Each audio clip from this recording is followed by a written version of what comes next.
Welcome to the home of the DIY movement, where we build stuff and paint things. All right, y'all, welcome back. It's Way Back Wednesday again, man. Let's get right into it. We last left off, this is going to be the last video for this black luxury sport. On the last video, I talked about buffing black paint and discovering the 3M blue compound with the blue pad and how that's good for removing swirls. So once I discovered that, I kind of went to town on this car. This is a picture of before, and like I say in the last video, in the shade or at dusk or whatever, the car looked great, but in direct sunlight it had a lot of swirls on it. So this was a before. You can see all the swirls all on the quarter panel, and looks pretty bad, right? And here's another picture probably a couple days later, after I had went over the whole car with that swirl remover. And I really like that stuff. I haven't used it in a while because, like I say, I use the 3D stuff now, but that's good for black paint, and you can use it on the rotary buffer. So I still don't own a DA polisher.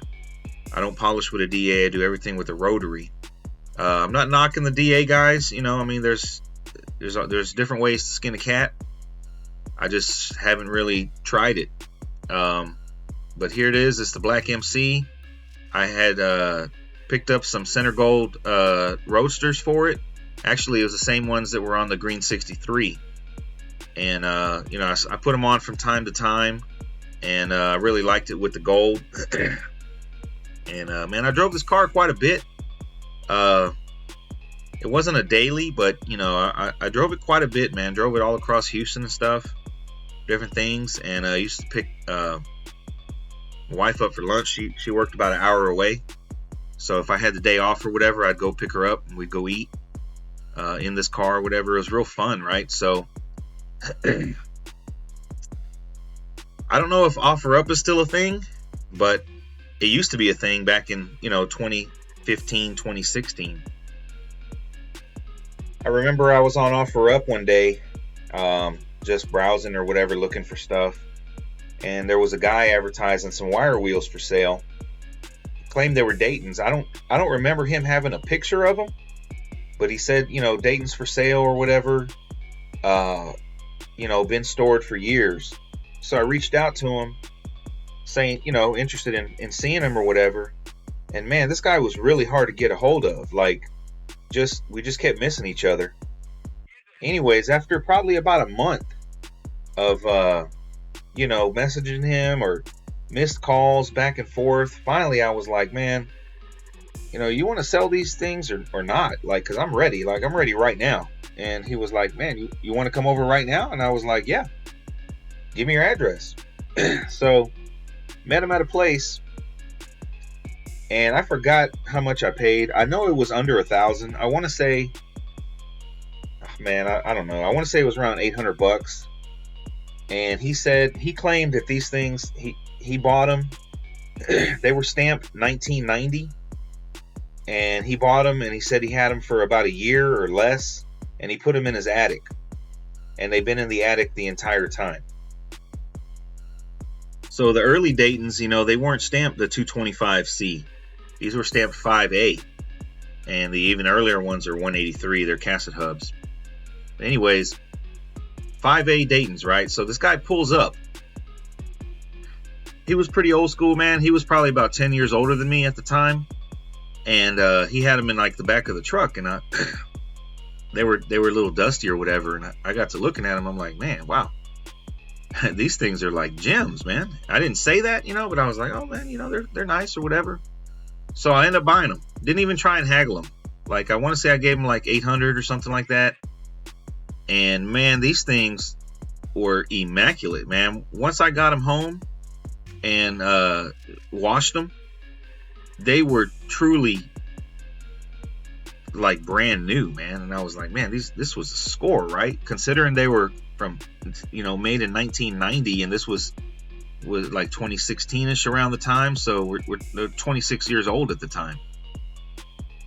but they were not without flaws, manufacturing flaws. So these were, I guess, what people call baby nipple, and you can see some of the threads on the spokes, the stainless steel spokes. You can see some of the threads. So I guess that's just the way they made them back then, or that's just the way they came. I don't know. I mean, I wasn't buying brand new Daytons in 1990. I was 10 years old. So, but nonetheless, man, they were the chrome, the knockoff. None of the ears were bent. They were just really nice wheels. And I found them on Craigslist. I mean, on OfferUp, and the guy never even had a picture posted. Here's another picture of the car with them on. Actually, on this day, I met Bobby for some reason. That was his old truck. I don't even remember why we met up, but we met up maybe about 30 minutes north of here. I forgot. We must have got some parts from him or something. I don't know. But I ended up selling the Blue Eagles. I sold them to it's crazy because I was talking to my buddy a couple weekends ago, and I actually sold them to him, and we both forgot that he got them from me. And that was kind of funny because he had sent me a picture of them, and I was like, man, dude, that's the same. Let's see if I have a picture of that. Yeah, this is the only picture I have saved. Anyways, he had sent me a picture of the Blue Eagles, right, with that carpet, that green and black carpet in the back. They were like laying on the carpet, and I was like, man, dude, I used to have that same carpet on my table in the shop. Like, no way. I said, man, I got that carpet out of my dad's house, like when he had his tile floor redone. Like, he had rolls of carpet, and I'm like, man, I could use it for throw it on the floor if you're laying under the car or something like that. And up stapling it to the tabletop in the shop. And I was like, man, dude, no way. And he was like, man, I got these Eagles, but I don't remember who I got them from. And I sent him a picture of the carpet, and he was like, man, I must have got them from you. And I said, man, now it's kind of coming back to me. I think you did buy them from me. So we kind of both forgot that we actually did business back then. But anyways, that was a pretty cool story. Went back, I was able to find another picture, man. These were the knockoffs. Three prong swept. And this was the first time that I was introduced to the fake Dayton chips. And I'll be honest, they don't look bad. I think they were like $75 a set or something like that. Not terrible. And they're kind of hard to distinguish on if they're black or if they're white like that. The way you distinguish them is they're flat. They're not concave to go with the contour of the knockoff. Anyways, I don't know where I got that Dayton koozie. I used to have 3 of them, and somehow they all grew legs. I don't have any more. You can see I got an old can of something PPG right there, back when PPG was affordable, sorta. But that's the carpet I was telling you about. Talk about some ugly carpet. So this is where the story gets good, man. Like I say, tires were 25 years old. They were stored in an attic, okay? Indoor, so you would think, oh, they're stored indoor, they're probably still good. But I guess maybe being stored in the attic was not a good idea. However, the tread on the tires was perfect. Like, the tires literally looked brand new.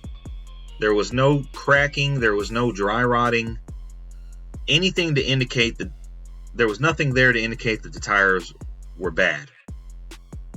So I rolled them, right? And like I say, I probably put, I don't know, a couple hundred miles on them before I had an issue.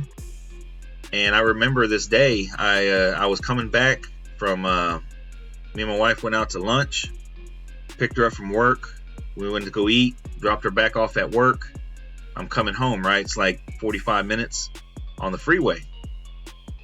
And I'm driving. As soon as I get on the freeway, just cruising along, man, listening to my music or whatever. I thought somebody shot at me, man. I literally thought somebody shot at me. But there was nobody around. And after that happened, it was like, boom, And a couple seconds later, the steering wheel starts wobbling, and just something ain't right. So I pull over on the side of the highway, And here's what I saw when I turned the corner. I was like, oh man, okay, well, it's still holding air, right? I was looking at it and I'm like, I mean, I could probably like limp home. I mean, it's still holding air. It's not flat. Then I realized the damage to the car. Because my main focus was like, man, I hope nothing happened to the wheels. Like, I hope they didn't get curbed or scratched or anything, because they were immaculate, and they're, you know, at the time I thought they were irreplaceable because they were so old. And I was like focused on the wheels. I was like, man, I hope nothing happened. I was like, okay, well, the wheels are good.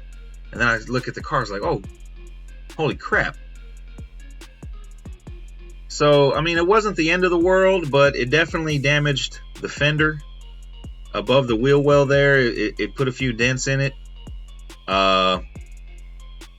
It shredded the front luxury sport stainless and the back. And I believe when the front flew off, I ran over it. And I kept it for a while. I had it up until a few years ago. I was just kind of keeping it as a talking piece. But then I think when I had the shop spray foam insulated, I was like, man, I don't need this crap no more. Just throw it away. And so I was like, man, I was really bummed. What a bummer. But like, okay, well, give me something to do. Like, I can fix it. I can paint it, you know. So, but I remember finding that trim, that front fender trim, was the hardest. And I was able to find it from a guy on Lay It Low back then. Had to go back on some old topics, years old, and he still happened to have it. And I think that trim, that piece of molding is the hardest to get, because when I guess people do the front end conversions or whatever, you know. But anyways, I was able to find the stainless and the clips and stuff, and I started fixing it, right? This was several years before I had the little paint room that I have now, so I just did everything in the shop like this. So all I did was, body worked it out, black base, cleared it, and called it good. I think I was only down for maybe a week. I think it took longer to find that stainless molding than it did to fix the car. One thing I see when I look at this picture is when you're painting in a room or in a shop that's not a paint booth, that doesn't have the air getting evacuated and cycled, properly, you're basically spraying in a fog, and that fog travels everywhere. And if you don't mask your car completely, like tape all the edges around the plastic, then that fog is going to creep up under the plastic, and it's going to find its way to either your chrome suspension or your glass, or up inside the windshield, inside the car, through the vents. It's just going to find its way, man. So that's what I've learned, is you really gotta mask the hell out of the car if you're not spraying in a booth. Otherwise, you are going to get overspray. It's going to get on the back side of the spokes of the wheels. It's everywhere you can imagine it. If you're standing in fog, that's where you're going to get overspray. Here's a little picture of the before and after. And I mean, the repair wasn't perfect, but it did turn out pretty, more than presentable. See, I had to use a little bit of filler here and there, but after that happened, I kind of had a taste in my mouth about the car, because it wasn't as fresh as it was when I got it, Still a really nice car, but I kind of lost interest in it. I believe, I don't remember if I still had this car or not, but I ended up selling the wheels. I sold them to a guy I still keep in touch with. He still has them. I don't know if he's watching. He won't sell them back to me, because I sure would love to own them again, maybe one day. But that being said, man, I think I buffed this car. Well, when I bought it, I wet sanded and buffed it once, and then I buffed it again to get rid of the swirls, and then I had to buff it again after this paint job. So I buffed this car like 3 times. So I got pretty confident with buffing black paint jobs from this car, and then plus the 62 prior. So I feel pretty good about buffing black. This picture's a little out of order. This picture was before the tire blew out or shredded. But like I say, man, the tires looked brand new. There was nothing wrong with them. There was no dry rotting. So I don't understand why original 520s are so expensive. I don't get it. I don't know. I personally would never roll on them. You're talking about tires that are 30 or 40 years old, and they're bias ply. They're not even steel belted, so when they blow, they're gonna blow. They're not gonna be held together. So I don't understand the whole thing behind the original 520s. I mean, I get it. They're OG. Maybe for a show car, or you have a set of show wheels that you put on the car for a show or something. I get that, but to be driving on, no way, man, no way.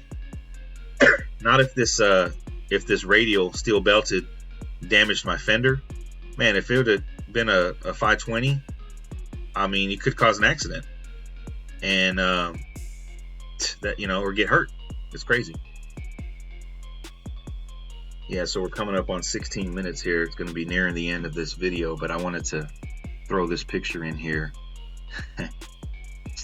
This is at the time I had this luxury sport, and then I bought this Camaro. This was a 2016 2SS Camaro convertible, right? And I remember having this debate with my friend Pat. Pat passed away a few years ago, but he said that a convertible Camaro was gay, right? And I was like, well, I was gay about it. And so we had this whole debate that if two guys driving in a Camaro convertible, is that suspect? And I was like, I mean, not really, but I guess it could be viewed that way. And I was like, well, what about two dudes driving in a 63 convertible with the top down? Is that suspect? And he was like, nah, no way. Well, he used to have a 63 convertible. And I'm like, well, it could be viewed the same way. Anyways, strange conversation, man. I miss talking to Pat like that. But this was one of the last pictures that I took of the luxury sport before I sold it. This right here is the last picture that I have of the luxury sport before I sold it, and I saved it in black and white. I don't know why. I thought it looked cool. So this car, it stayed local. I sold it to a guy. I believe I sold it to Big City from Individuals, Houston chapter. I believe I know he passed away also. And I don't know who owns it right now, but I've seen it. I've seen it at shows in the recent years. The car is still extremely clean, extremely nice. It looks pretty much the same. I saw in a video, you guys, I don't know, probably not. Maybe you guys follow Los in the Drop. He's another local Houston guy, YouTuber. He had posted a video of it at my buddy Al at Fine Line, his shop, getting some work done. Looked like they was putting on some chrome suspension and stuff like that. So I'm glad the car went to somebody who is gonna maintain it the way they have and keep it clean and also upgrade it. I remember, man, this car was nice. It had ice cold AC.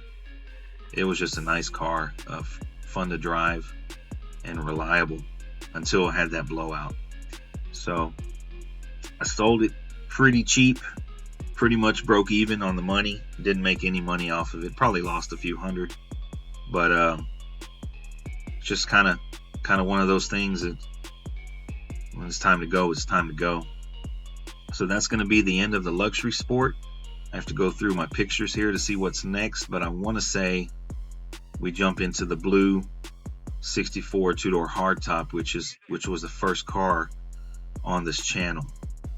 So that's probably going to be around 2017 or possibly 2018. I have to look at the dates. Anyways, I hope you guys enjoyed this way back Wednesday. It's going to do it for the 88. It's an 88, not an 87 if I remember correctly. Monte Carlo luxury sport, man. Y'all stay tuned for the next one. Thanks for watching.